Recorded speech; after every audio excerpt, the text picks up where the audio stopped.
ఈనాటి జ్ఞాన తరంగం ప్రోగ్రాంకి అందరికీ స్వాగతం సార్. ఉపన్యాసకులు బాలనయని సారు కర్ణాటక నుంచి. స్టార్ట్ చేద్దామా sir? Balanayani sir, yes, okay. మీ గురించి ఒక 2 నిమిషాలు పరిచయం చేసుకొని స్టార్ట్ చేయండి sir. Okay. Hello, good evening everyone. నా పేరు డాక్టర్ బాలనాయని. నా విద్యార్హతలు MSc and PhD in physics. నా పిహెచ్డి వచ్చి ఇండియన్ ఇన్స్టిట్యూట్ ఆఫ్ సైన్స్ లో చేశాను. ఆ తర్వాత సోలార్ ఇండస్ట్రీలో రకరకాల పొజిషన్స్ లో 30 years పాటు పనిచేసి రిటైర్ అయ్యాను 2020లో. అప్పటి నుంచి నేను ఆంధ్ర, కర్ణాటక రాష్ట్రాలలో శాస్త్రీయ దృక్పథం, మానవవాదం, సామాజిక సంస్కరణ ఈ అంశాల గురించి ప్రచారం చేస్తూ నా కాలం గడుపుతూ ఉన్నాను. ఈరోజు మీతో యుద్ధాలు, దాని పరిణామాలు మరియు శాంతి సాధన ఈ అంశాలపైన ప్రసంగించబోతున్నాను. ఇది కొంచెం లాంగ్ గా ఉండవచ్చు, అందుకని కొంచెం స్పీడ్ గా ట్రై చేస్తాను. మీకు ఏమైనా పాయింట్లు అంటే స్పీడ్ వలన మీకు అర్థం కాకపోతే పాయింట్లు నోట్ చేసుకోండి, చివరిలో అడగండి, సమాధానం చెప్తాను. మొదటగా యుద్ధం అంటే ఏమి, అది ఎందుకు జరుగుతుంది అనే విషయంతో చిన్న పరిచయంతో మొదలు పెడతాను. యుద్ధాలు అంటే దేశాలు లేదా దేశ సమూహాల మధ్య జరిగేటటువంటి సంఘర్షణల యొక్క హింసాత్మక రూపాలు అన్నమాట. అంటే దేశాల మధ్య అప్పుడప్పుడు కొన్ని సమస్యలు, సంఘర్షణలు జరగటం మామూలే, కానీ అవి ఎప్పుడైతే హింసాత్మక రూపం దాలుస్తాయో, అంటే ఒకరి మీద ఒకరు చంపుకునేంత హింసాత్మక రూపు దాలుస్తాయో అప్పుడు దానిని యుద్ధం అంటాం. మరి ఈ దేశాల మధ్య సంఘర్షణ అనేది ఎందుకు వస్తుంది అన్నది, దానికి ఉన్నటువంటి కారణాలను కొన్ని తెలుసుకుందాము. ముఖ్యంగా కనిపించేవి సరిహద్దుల వివాదాలు. మీ హద్దు ఎక్కడ, మా హద్దు ఎక్కడ, ఇక్కడి నుంచి మొదలవుతుందా అక్కడి నుంచి మొదలవుతుందా అన్న చారిత్రాత్మకంగా ఎడతెగకుండా అలాగే ఉండిపోయినటువంటి సరిహద్దుల వివాదాలు కొన్ని ఉండవచ్చు. ఇంకొకటి వనరుల కోసం పోటీ, నీళ్ల కోసమో లేకుంటే ఖనిజాల కోసమో లేకుంటే అక్కడ దొరుకుతూ ఉన్న ఆయిల్ కోసమో వివిధ వనరుల కోసం పోటీ కోసం కూడా యుద్ధాలు చేస్తూ ఉండొచ్చు. ఇంకొకటి మతపరమైన మరియు సాంస్కృతిక భేదాలు కూడా ఒక కారణం.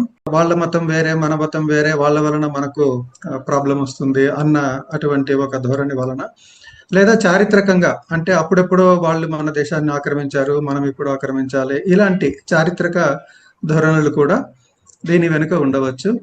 ఇంకొకటి రాజకీయ భేదాలు. ఇది ఏమంటే, ఫర్ ఎగ్జాంపుల్, ఒక దేశం ప్రజాస్వామిక దేశంగా ఉండి మరొక దేశం కమ్యూనిస్టు దేశంగా ఉంటే ఒక్కొక్కరు వాళ్ళు వీళ్ళ దేశంలో తమ భావాలను ప్రచారం చేయాలనో లేదా వీళ్ళు దాని మీద ప్రచారం చేయాలనో, అది హింసాత్మకంగా అయినా కూడా పర్వాలేదు అనే ధోరణి ఉండడం వలన కూడా ఈ యుద్ధాలు లేదా సంఘర్షణలు కలగవచ్చు.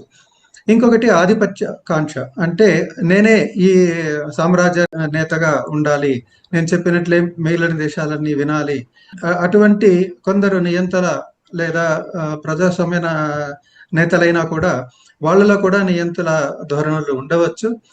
తన ఆధిపత్యమే మిగతా దేశాల మీద కూడా చెలాయించాలని ఉండవచ్చు. అటువంటి ఆధిపత్య కాంక్ష వలన కూడా ఈ సంఘర్షణలు ఏర్పడుతూనే ఉంటాయి. ఇంకొకటి, ఒకరి నుంచి ఇంకొకరికి భద్రత, వాళ్ళ వలన మనకు ఏమైనా హాని జరగవచ్చు అని వీళ్ళే భయపడిపోయి ముందుగానే దాడులు చేయడం లేదా వాళ్ళ నానగదొక్కడం, వాళ్లను వీళ్ళ మీద దాడులు చేసే సమర్థత లేకుండా ఉండేటట్లుగా చేయటం, ఇలాంటి కొన్ని అంశాల వలన కూడా, అన్ని అంశాలను నేను చెప్పకపోయినా ముఖ్యమైన అంశాలను కవర్ చేశాను అనుకుంటాను. నెక్స్ట్, ఇలాంటి సంఘర్షణలు యుద్ధాల రూపంలోకి ఎప్పుడు మారతాయి అన్న అంశాల గురించి చెబుతాను. అది ముఖ్యంగా అందరూ దేశాలు కూడా ఈ యుద్ధాలకు వెళ్లే ముందు కొన్ని దౌత్య సంబంధాలు, దౌత్య చర్చలు కూడా జరుపుకుంటారు.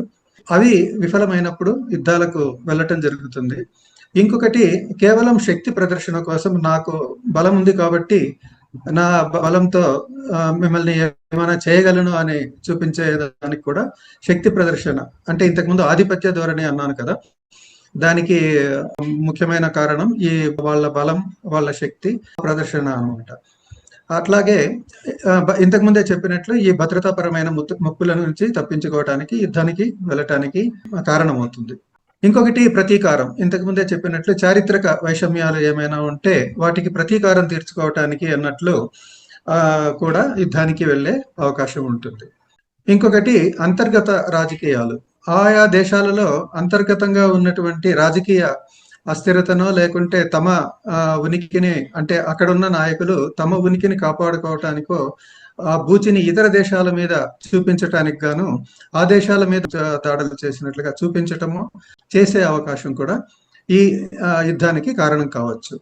ఇంకొకటి, అంతర్గత ఒత్తిడి కాకుండా బాహ్య ఒత్తిడి, అంటే మిత్ర దేశాల నుంచి ఒత్తిడి కూడా ఉండవచ్చు.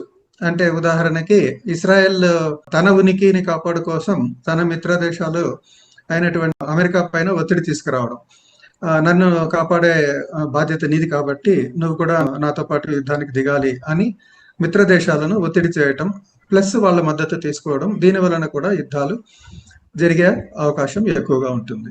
ఇక్కడ కూడా అన్ని విషయాలు చెప్పినాను అనుకోవడం లేదు, కొన్ని ముఖ్యమైన వాటిని మాత్రమే చెప్పాను. ఇక ఈ యుద్ధాలు వలన జరిగేటటువంటి పరిణామాల గురించి కొంచెం చెప్పుకుందాము. ఈ పరిణామాలు చాలా మటుకు తీవ్రతరంగానే ఉంటాయి. ఉదాహరణకి ముఖ్యమైన ప్రాబ్లం ఏమంటే మరణాలు. అందులో కూడా కేవలం యుద్ధాలు చేసే మిలిటరీ సైనికులు, సైనికాధికారులు మాత్రమే కాకుండా సాధారణ పౌరులు, ఇళ్లలో ఉంటూ వాళ్ళకు యుద్ధాలతో పెద్దగా సంబంధం లేని వాళ్ళు కూడా చనిపోవడం సంభవిస్తుంది. దేశాన్ని రక్షించుకోవడం అనే పేరుతో ఒక్కొక్కసారి వేలు కాకుండా లక్షలు, కోట్ల వరకు కూడా జనాలు చనిపోయినటువంటి సంఘటనలు మనకు తెలుసు. ఇంకొకటి, మనుషులు చనిపోవడమే కాకుండా చనిపోకపోయినా కూడా గాయాలు, వైకల్యాలు, అంగవైకల్యాలు జరగటం వలన వాళ్ళ జీవితమే చాలా అఫెక్ట్ అయ్యేటటువంటి పరిస్థితులు కూడా ఏర్పడతాయి.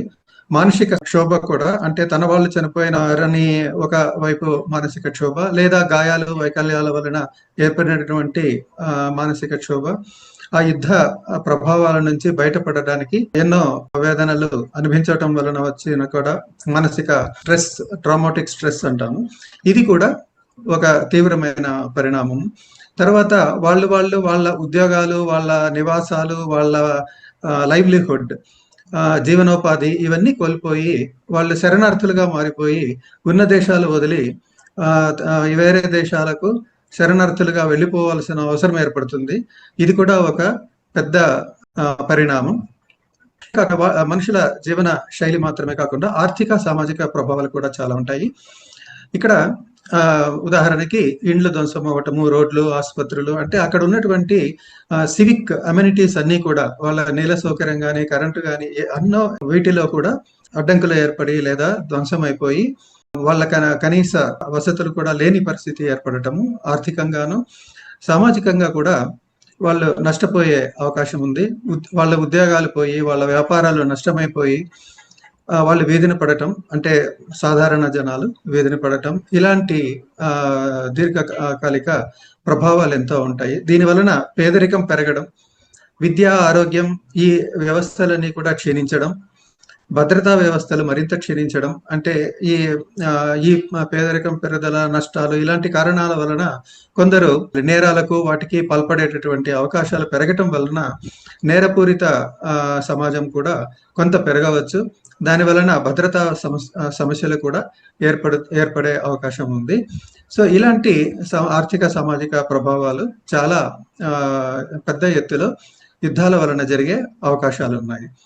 ఇక అంతేకాకుండా మన పర్యావరణం పైన భూమి, నీరు, గాలి అన్నీ కూడా కలుషితమైపోయి మనకు అవి పనికిరానటువంటి దశకు చేరుకొని మన ఆరోగ్యానికి కూడా హానికరం కలిగించేటట్లు మారిపోవచ్చు. మనకే కాకుండా ఇతర జీవులకు, అవి అడవుల్లో ఉన్నా, ఊర్లలో ఉన్నా కూడా, పశువులు, కేవలం డొమెస్టిక్ అనిమల్స్ మాత్రమే కాకుండా వైల్డ్ అనిమల్స్ కూడా ఎన్నో విధాలుగా నష్టం జరిగే అవకాశం ఉంది. ఈ విధంగా ఎన్నో నష్టాలు ఉన్నటువంటి యుద్ధాలకు దిగటం సమంజసమేనా అన్న విషయం కూడా నేను చివరిలో చర్చిస్తాను. ముందుగా మన ప్రస్తుత సమస్య ఇరాన్ మీద జరుగుతున్నటువంటి దాడులు కనుక దాని యొక్క నేపథ్యము, దాని గురించిన కొంత చర్చ చేసుకుంటాను. దీని మీద కొంచెం నేను ఎక్కువ సమయం తీసుకోవచ్చు, ఎందుకంటే దాని చారిత్రక నేపథ్యం తెలుసుకోవడం ద్వారా ఆ సమస్య ఏమిటో, ఎంతకాలం నుంచి అలా ఉందో అన్న అవగాహన మనకు ఏర్పడుతుంది. కనుక ఇది ఇంపార్టెంట్ అనుకొని కొంచెం ఎక్కువ సమయం తీసుకుంటున్నాను. ఇరాన్ మరియు ఇజ్రాయెల్ మధ్య సంఘర్షణకు మూలం ఏమంటే ఇజ్రాయెల్ మరియు పాలస్తీనా మధ్య ఉన్నటువంటి సమస్య. దీని చారిత్రక నేపథ్యం గురించి ఇప్పుడు తెలుసుకుందాం. మొదటగా ఇది ఒకవైపు ఇజ్రాయేలీల సమస్యగా చూడవచ్చు. అది చాలా పురాతన కాలం నుంచి కూడా చారిత్రకంగా వస్తూ అది పెరుగుతూ రకరకాలుగా మారుతూ వచ్చినటువంటి సమస్య. ఇజ్రాయేలీలు లేదా యూదులు లేదా జ్యూస్ అని పిలువబడేటటువంటి ఒక ఒక మతానికి ప్లస్ ప్రాంతానికి సంబంధించినటువంటి జనాల గురించిన సమస్య అన్నమాట. వీళ్ళ చరిత్రను నేను సామాన్య శకానికి ముందు 1200 ఏండ్ల క్రితం నుంచి మొదలు పెడతాను. అప్పటి నుంచి 800 కాలం వరకు వాళ్ళ సామ్రాజ్యం కొనసాగింది.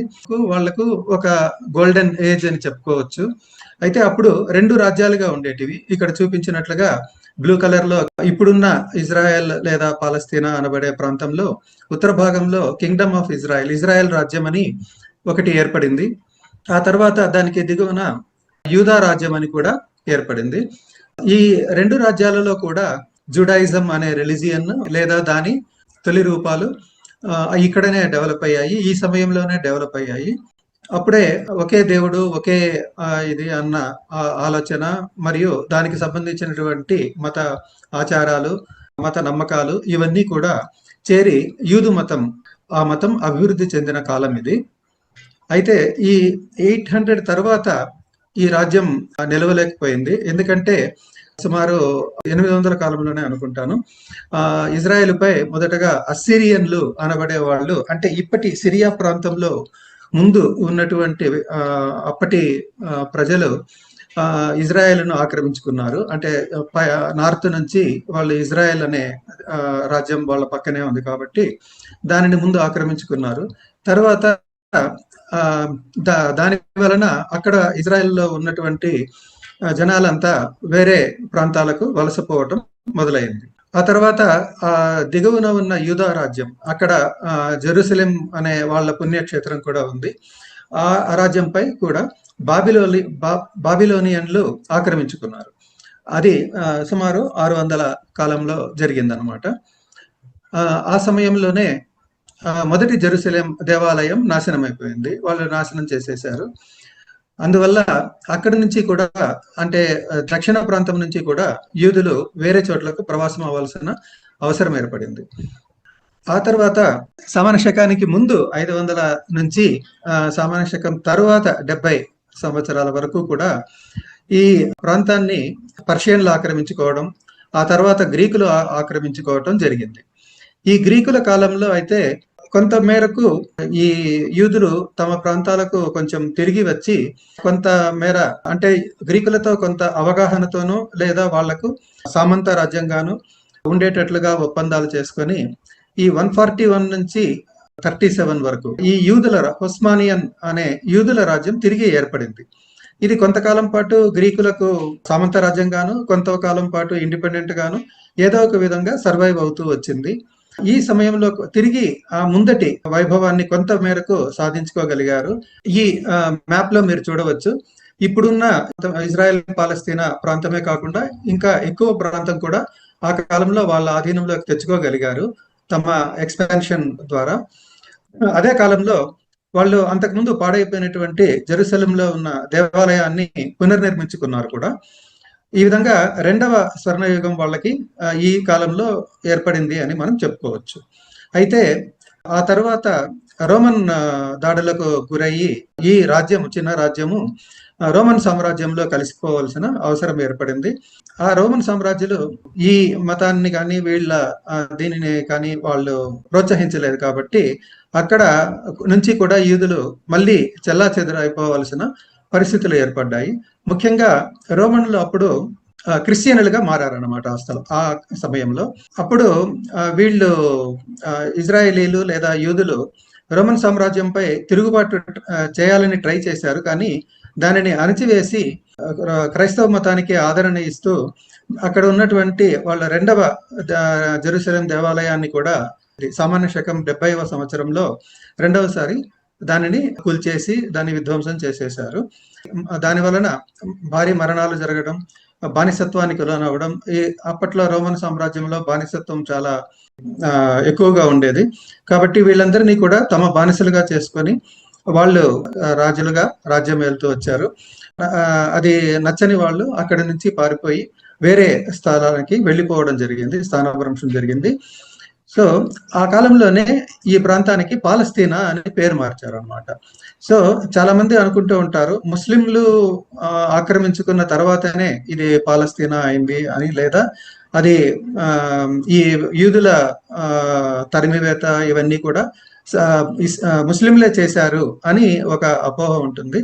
కానీ మనం చరిత్ర నేపథ్యం చూస్తే అది చాలా చాలా ముందు కాలం నుంచే జరుగుతూ వచ్చిందనమాట. ఇంతకుముందు నేను చెప్పినట్లు అది సుమారు సామాన్య శకం పూర్వం 800 కాలం నుంచి కూడా జరుగుతూ వస్తూ రోమన్ కాలంలో చాలా విపరీతంగా మారటమే కాకుండా ఆ ప్రాంతానికి ఈ పాలస్తీనా అని పేరు పెట్టారు. ఈ పేరు ఎక్కడి నుంచి వచ్చింది అన్నది పాలస్తీనా చరిత్ర చెప్పేటప్పుడు మళ్ళీ చెప్తాను. సో ఆ తర్వాత వీళ్లకు గడ్డు కాలం మొదలైంది. అంతకుముందు కొన్ని 2 స్వర్ణయుగాల గురించి, అంటే వాళ్లకు అనుకూలంగా ఉన్న యుగాల గురించి చెప్పాను కదా. ఇప్పుడు వాళ్ళ సమస్య ఈ 200 సంవత్సరం నుంచి మొదలైంది. అది సుమారు 1945 వరకు కూడా కొనసాగింది. ఆ చరిత్ర కూడా కొంత వివరిస్తాను.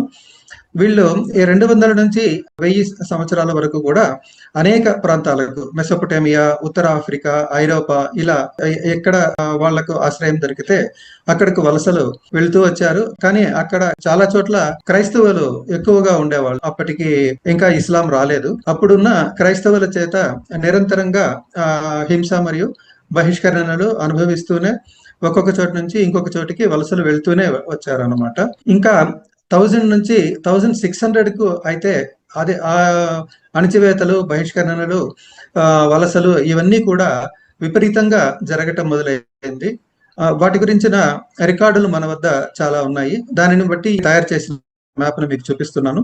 ఏ ఏ ప్రాంతాలకు వాళ్ళు ఏ ఏ సంవత్సరాలలో వలసపోయారో అన్న చరిత్ర ఇందులో ఉంది. ఇక్కడ చూస్తే 1000వ సంవత్సరం నుంచి 1600 సంవత్సరం వరకు కూడా ఆగకుండా వాళ్ళ వలసలు సాగుతూనే ఉన్నాయి. అది కూడా ఒక్క చోటగా అని ఏమి కాదు, దాదాపు యూరోప్ అంతా కూడా, మరియు పశ్చిమ ఆసియా మరియు తూర్పు యూరోపు అన్ని దేశాలలోనూ కూడా మారుతూ వచ్చారు. ఇంకా 1600 నుంచి 1930 సంవత్సరంలో తీసుకుంటే అదే బహిష్కరణలు, స్థానభ్రంశాల వలన ఈ Germany, France, Spain, Portugal, Russia, Poland దేశాలన్నీ కూడా క్రైస్తవ ఉగ్రవాదం ఎక్కువ ఉన్న సమయం అది. అందువలన వాళ్ళ చట్టాలు అవన్నీ కూడా క్రైస్తవులు కాని వారిపై చాలా విపరీతంగా ఉండేటివి. అందువల్ల ఈ దేశాల నుంచి కూడా అనేక సార్లు వెలివేయబడి, అంటే కొన్నిసార్లు నగర బహిష్కరణలు, కొన్నిసార్లు దేశ బహిష్కరణలు, రాజ్య బహిష్కరణలు, అన్ని దేశాల నుంచి కూడా ఇవి అనుభవించారు. అప్పుడు కనుక్కున్నటువంటి అమెరికా దేశాలు, ఇతర దేశాలు కూడా వీళ్ళు వలసలు పోవడం, ఉత్తర అమెరికా లేదా దక్షిణ అమెరికా దేశాలకు మరియు ఇతర దేశాలకు కూడా వలసపోవడం జరిగింది. అయితే వీళ్ళ నిజమైనటువంటి గడ్డు కాలం 1930 తర్వాత జరిగింది. అది హిట్లర్ కాలంలో. 1930 నుంచి 1945 వరకు హిట్లర్ సామ్రాజ్యం మరియు దాష్టీకం జరిగిన కాలం అది. అప్పుడు అతనికి యూదుల పట్ల ఉన్నటువంటి ద్వేషం వలన అతను యూరోప్ అంతటా అనేక ప్రాంతాలను ఆక్రమించుకోవటం వలన తన జర్మనీలో నుంచే మాత్రమే కాకుండా యూరోప్ మొత్తము వాళ్ళు ఎక్కడెక్కడ ఆధిపత్యం చెలాయించగలిగారో అక్కడంతా కూడా యూదులను చంపడం, సుమారు 60 లక్షల మందిని చంపినట్లుగా అంచనా వేయబడుతున్నది. అది కూడా చాలా దారుణంగా, హింసాత్మకంగా, అమానుషికంగా చంపడం ఇప్పటి రికార్డ్ అయినటువంటి చరిత్రలో మనకు తెలుస్తూనే ఉంది. దీని నుంచి, జెనోసైడ్ నుంచి వాళ్ళు కాపాడుకోవడానికి వాళ్ళు చుట్టుపక్కల ఉన్న దేశాలకు, వాళ్ళకి ఎక్కడ ఆశ్రయం ఇస్తే అక్కడ అనేక దేశాలకు వలస వెళుతూ వచ్చారు. ఆ కాలంలో ఈ పాలస్తీనా అనే ఆ ప్రాంతము బ్రిటిష్ వారి నియంత్రణలోకి వచ్చింది.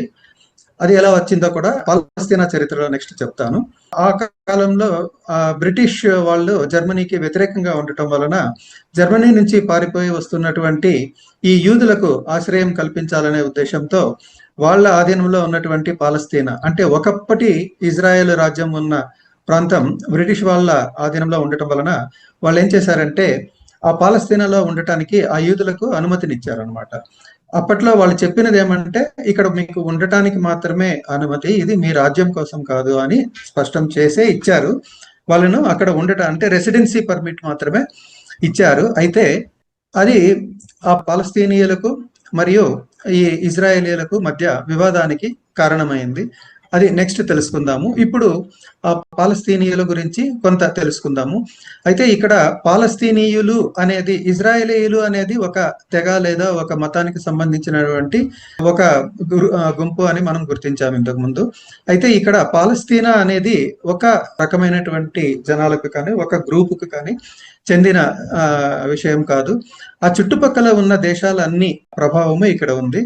ఇంకొకటి ఏమంటే, ఆ పాలస్తీనా అనేది ఎప్పుడు కూడా స్వతంత్ర దేశంగా కానీ స్వతంత్ర ప్రాంతంగా కానీ లేదు. అందుకని దానిని పాలస్తీనీయుల సమస్య అని కాకుండా ఆ పాలస్తీనా భూభాగం సమస్య అని దానికి హెడ్ పెట్టి దాని చరిత్ర గురించి కొన్ని మాటలు చెప్తాను.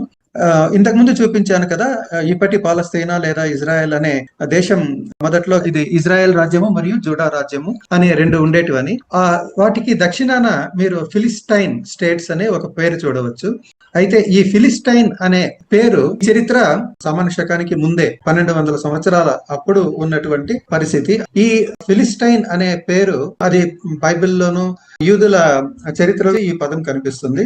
అయితే వీళ్ళు ఇప్పుడున్న పాలస్తీనియులు కాదు, అప్పుడున్న ఫిలిస్టైన్స్, బైబిల్లోను లేదా యూదుల తోరాలోను చెప్పబడినటువంటి ఫిలిస్టైన్స్ అనే వాళ్ళు యాక్చువల్ గా గ్రీకు మూలాలు ఉన్న వాళ్ళు. ప్రస్తుతం ఉన్నటువంటి పాలస్తీనియులు సిరియా, జోర్డాన్, లెబనాన్, ఇరాక్ ఇక్కడ నుంచి వలస వచ్చినటువంటి బేసిక్ గా అరబిక్ మూలాలు ఉన్నటువంటి వాళ్ళు అనమాట. అయితే వాళ్ళు కూడా ఒకే తెగ, ఒకే జాతి అట్లా ఏమీ కాదు, వివిధ జాతులే. అయితే వాళ్ళ మీద కొన్ని చారిత్రక ప్రభావాలు, ఒక కామన్ సంస్కృతి, దీనిని లెవాంట్ అంటారు, ఆ ఏరియాని అంతటినీ కలిపి ఆ లెవాంట్ సంస్కృతి అనే దానిని వాళ్ళు పాటిస్తూ వచ్చారు. దాని వలన ఈ దేశాలలో ఉన్న ప్రజలతో, సిరియా, జోర్డాన్, లెబనాన్, ఇరాక్ ఇలాంటి అక్కడ ఉన్నటువంటి ప్రజలతో వాళ్ళ సంస్కృతి కొంత మేరకు కలుస్తూ ఉంటుంది. ఇది వాళ్ళ మూలాలు అన్నమాట. ఆ తర్వాత అయితే ఇంతకుముందు చెప్పినట్లు ఆ ప్రాంతము ఇజ్రాయేలీలు ఏ విధంగా అణిచివేయబడ్డారో అదే విధంగా పాలస్తీనాలో ఉన్నటువంటి వాళ్ళు కూడా అనేక దాడులకు గురయ్యి ఒక్కొక్క పీరియడ్ లో ఒక్కొక్క రకమైనటువంటి సంస్కృతి లేదా రాజ్యాలు లేదా సామ్రాజ్యాలు వీటి ఆధీనంలోనే వాళ్ళు ఉండవలసి వచ్చింది. కానీ ఎప్పుడూ కూడా వాళ్ళకి స్వతంత్రం లేదు అన్న విషయం మనము అర్థం చేసుకోవాలి. అదే నేను ఇక్కడ వివరిస్తున్నాను. 800 సామాన్య శకం ముందు 800లో అసీరియన్లు ఆక్రమించి దాన్ని అధ్యయనం చేసుకుంటే, ఆ తర్వాత 600లో బాబిలోనియన్లు, 539లో పర్షియనులు, 320 సమయంలో అలెగ్జాండర్ వాళ్ళ సేనలు వాళ్ళ దాడుల వలన గ్రీకుల ఆధీనంలోకి వచ్చిందన్నమాట. ఇంతకుముందే చెప్పినట్లు 141 నుంచి 37 ఆ ప్రాంతంలో ఒస్మానియన్ అనే యూదుల రాజ్యం కూడా అదే చెప్పాను కదా, పాలస్తీనా దేశమే కాకుండా సిరియా, లెబనాన్ అక్కడ ఉన్న ప్రాంతాలు కూడా కొంత ఆక్రమించుకొని యూదుల రాజ్యం ఏర్పాటు చేసుకున్నారని. సో దాని కింద వచ్చింది అనమాట. ఆ తర్వాత గ్రీకులు వెళ్ళిపోయిన తర్వాత రోమనులు ఆక్రమించుకున్నారు. ఆ సామ్రాజ్యం సుమారు 600 సంవత్సరాలు పైగా అక్కడే కొనసాగింది. ఈ సమయంలోనే అక్కడ క్రైస్తవీకరణ జరిగిందన్నమాట. 636లో ముస్లింల ఆక్రమణ జరిగినందువలన అప్పటి నుంచి ముస్లిం మతాన్ని స్వీకరించినటువంటి రాజవంశాలు వాళ్ళు రకరకాల డైనాసిటీస్ అంటారు. సో ఎన్నో డైనాసిటీస్ మారాయి. సుమారు 10కి పైగా ముస్లిం డైనాసిటీస్ మారాయి. వాళ్ళలో వాళ్ళు కొట్టుకోవడము, ఇంకొక డైనాసిటీ రావడము. అయితే వాళ్ళందరూ కూడా ముస్లిం మతాన్నే కొనసాగించడము ఇది కొనసాగింది. ఇది ఒక 400 ఏండ్లకు పైగా కొనసాగింది. ఈ సమయంలో మొదట్లో వాళ్ళు అందరినీ ముస్లిం మతానికి మార్చకపోయినా కూడా ఈ 400 ఏండ్ల కాలం వాళ్ళు పరిపాలించడం వలన అక్కడ ముస్లిం మతం ఎక్కువగా మరియు అరబిక్ భాష కూడా అక్కడ ప్రాచుర్యం పొందింది. అరబిక్ భాష మరియు ముస్లిం మతం ఈ రెండు కూడా ఈ సమయంలో అక్కడ ఎక్కువ ప్రభావం చూపించాయి.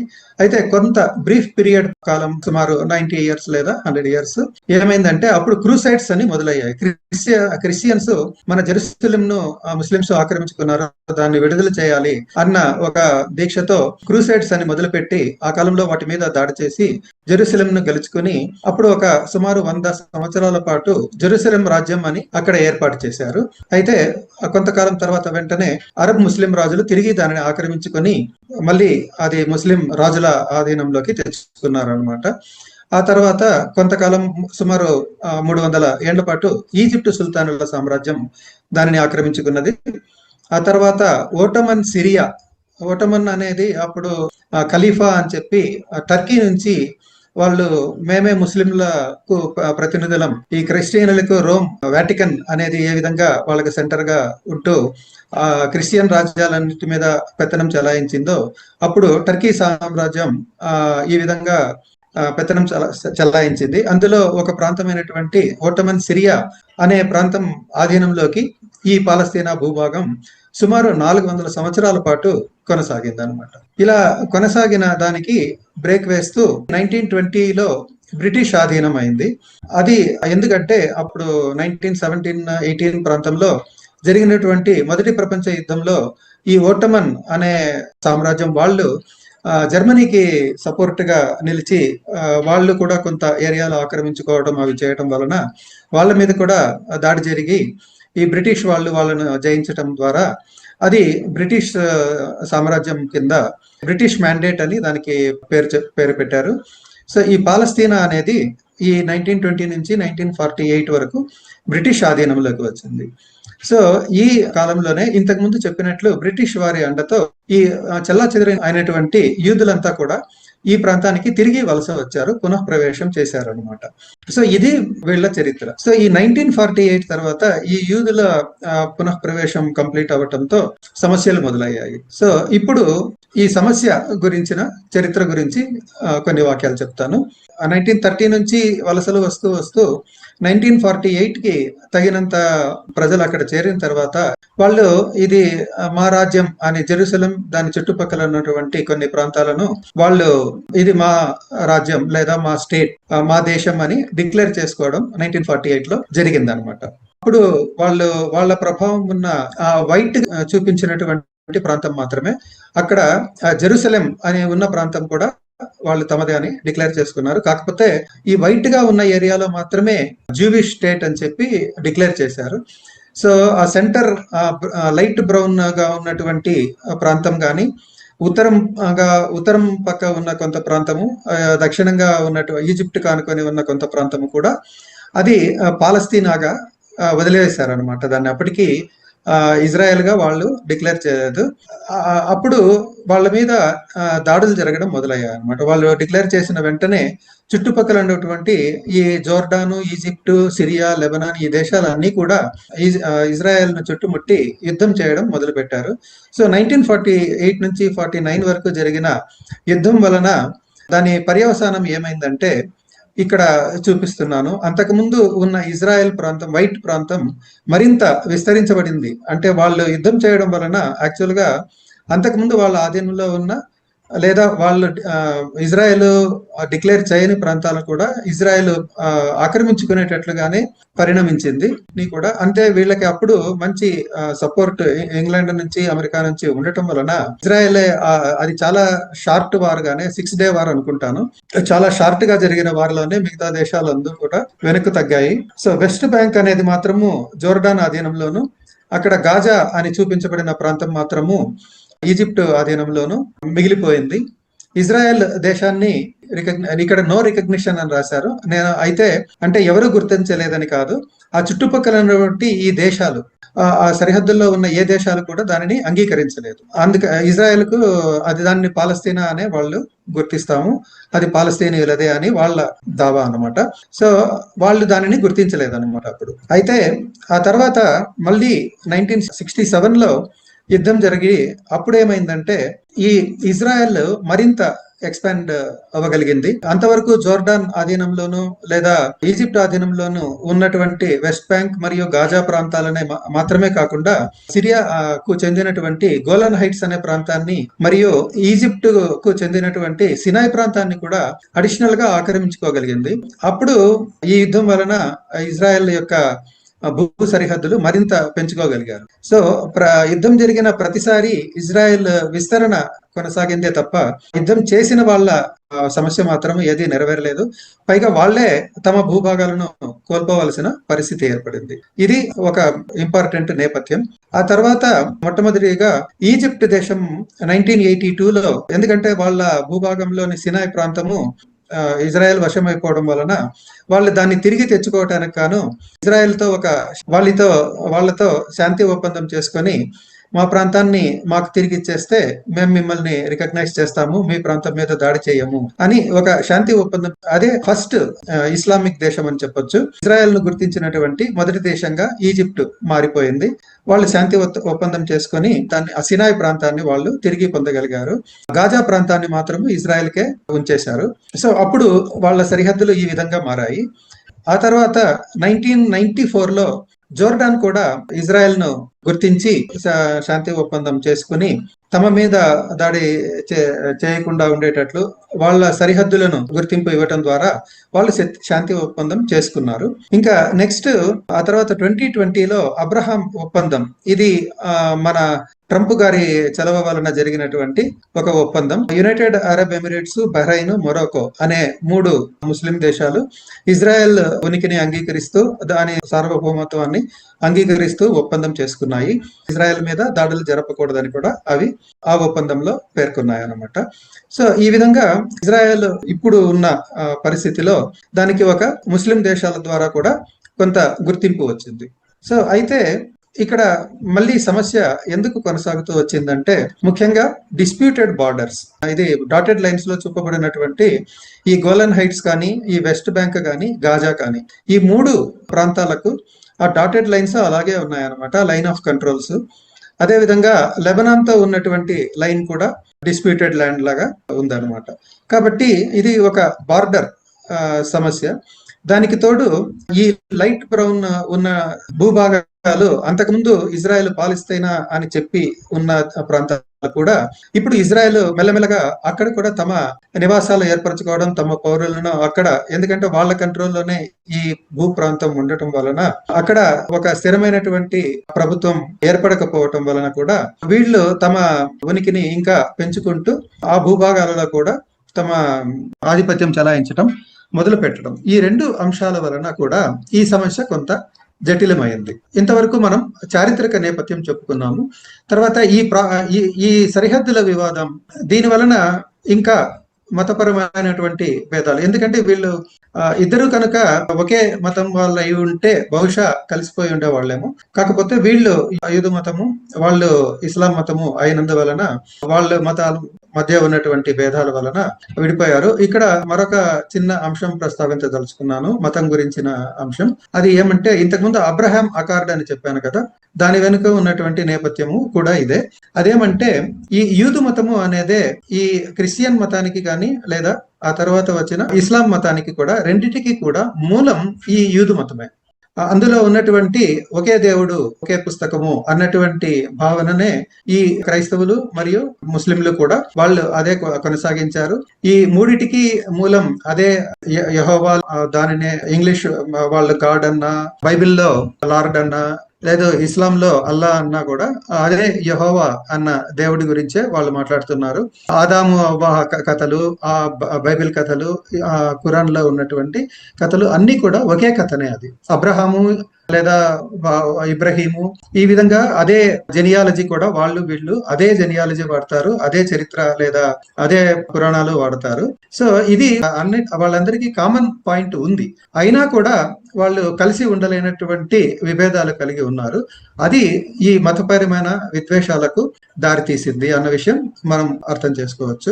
ఆ తర్వాత ఈ వివాదాల వలనటువంటి ఒకరి మీద నమ్మకం లేకపోవడం, తమ భద్రతకు హాని కలుగుతుంది అనే భయంతోనూ, మరియు ఈ రాజకీయాలు మరియు సైనిక పోటీ, వాళ్ళకంటే వీళ్ళు సైన్యాన్ని పెంచుకోవటము లేదా ఆయుధాలు పెంచుకోవటము, అంటే దాని చుట్టుపక్కల ఉన్నటువంటి రాజ్యాల గురించి, లేదా ఇజ్రాయెల్ ను మేము రికగ్నైజ్ చేయము అని చెప్పిన ముస్లిం రాజ్యాలు వాళ్ళు ఈ ఇజ్రాయెల్ ను ఎప్పటికైనా అంతం చేయాలి అనే ఒక ఉద్దేశంతో వాళ్ళు ఈ ఆయుధ పోటీకి దిగటం వలన, మరియు అణు బాంబులను వాళ్ళు డెవలప్ చేసుకొని మరింత అభద్రతను రీజియన్ లో పెంచడం వలన, మరియు మిత్ర దేశాల జోక్యం వలన, అంటే ఇజ్రాయెల్ కు సపోర్ట్ గా ఒకవైపు అమెరికా మరియు పాలస్తీనాకు సపోర్ట్ గా ఇరాన్, లెబనాన్ వంటి దేశాలు ఇవి జోక్యం చేసుకోవటం వలన కూడా ఈ సమస్య కొంత జటిలంగా మారుతూ వచ్చింది.